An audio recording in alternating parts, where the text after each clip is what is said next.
আসসালামু আলাইকুম রহমতুল্লাহি তাআলা ওবারাকাতুহু।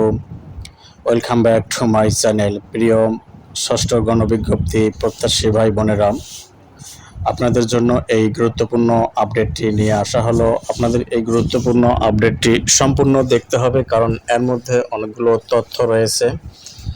তার মধ্যে ষষ্ঠ গণবিজ্ঞপ্তির রেজাল্ট এই সপ্তাহের যে কোনো দিন প্রতিষ্ঠান পেলে আপনার করণীয়, তারপরে আরেকটা ফ্যাক্ট রয়েছে রিকমেন্ডেশন লেটার, এমপিও। এই জিনিসগুলো সম্পর্কে জানতে আপনার সম্পূর্ণ ভিডিও দেখতে হবে। Okay, let me start the video নাও।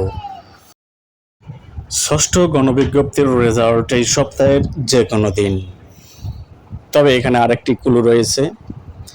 এই সপ্তাহের যে কোনো দিন হওয়ার সম্ভাবনা প্রবল রয়েছে, না হলে অগাস্টের প্রথম সপ্তাহেই হয়ে যাবে। এই যে ষষ্ঠ গণবিজ্ঞপ্তির রেজাল্ট, আসলে এই যে এখানেও একটি তাল বাহনা যে কবে হবে কবে হবে না, এদিন হবে কি না, এর কয়েকটি কারণ রয়েছে। তো কারণগুলো আমি এই ভিডিওতে উল্লেখ করব না, এগুলো আমি পরবর্তী ভিডিওর জন্যই তুলে রাখলাম। চলুন আমরা পরবর্তী ফ্যাক্টে চলে যাই। ধরুন ষষ্ঠ গণবিজ্ঞপ্তির রেজাল্ট প্রকাশিত হয়ে গেল এই সপ্তাহের যে কোনো দিন অথবা অগাস্টের প্রথম সপ্তাহে, তখন আপনি প্রতিষ্ঠান পেলেন। আর প্রতিষ্ঠান পেলে আপনার করণীয় কি? প্রতিষ্ঠান পেলে আপনার করণীয় হবে, আপনি যে প্রতিষ্ঠান পেলেন তার ইন নাম্বার দেখে এবং সেখানকার সেই প্রতিষ্ঠানের সহপাঠ থেকে সেখানকার প্রতিষ্ঠান প্রধানের নাম্বার সংগ্রহ করে তাদের সাথে কন্ট্যাক্ট করা, কথা বলা, কুশল বিনিময় করা, সালাম প্রদান করা। আপনাদের অবশ্যই এই কাজটি হবে এবং আপনাদের একটা দায়িত্ব হবে তাদের সাথে সেখানে অবশ্যই একটা ভালো সম্পর্ক তৈরি করা।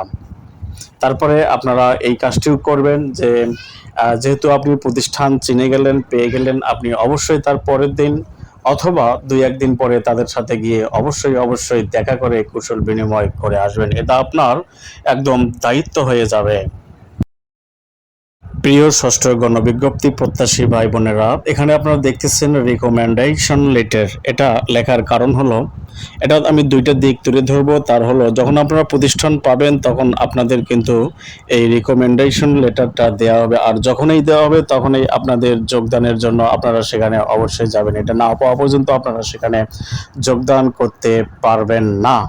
আর আপনারা এটা যেদিনেই পান না কেন তার আগের থেকেই আপনাকে এই রিকমেন্ডেশন লেটারটা যখন পাবেন সেটার একটা মূল ফটোকপি, একটা মূল সেট প্লাস আপনার সার্টিফিকেটের মূল সেটের ফটোকপিগুলো এবং আপনার যে মার্কশিট আছে তার ফটোকপি এবং আপনার অ্যাপ্লিকেন্ট কপি এবং অন্যান্য প্রয়োজনীয় কাগজপত্রের 2 সেট করে কপি বা 3 সেট করে কপি আপনাদের সংগ্রহে রাখতে হবে।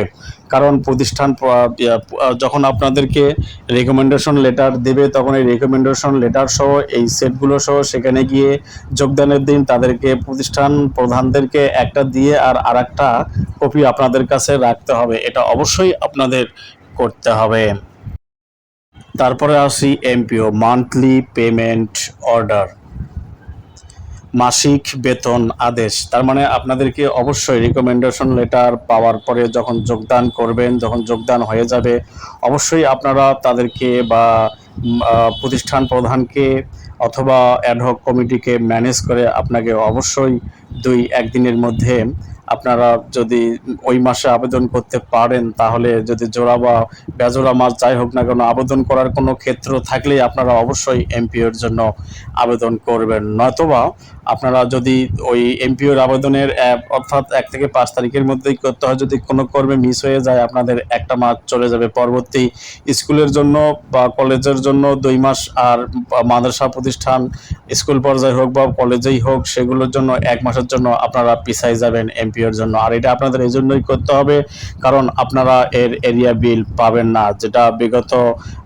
বছরগুলোতে অন্তত মাদ্রাসা প্রতিষ্ঠানের শিক্ষকগুলান এরিয়া বিল পায়নি, আপনারা পাবেন। তাই আপনারা এটি অবশ্যই করবেন দ্রুত।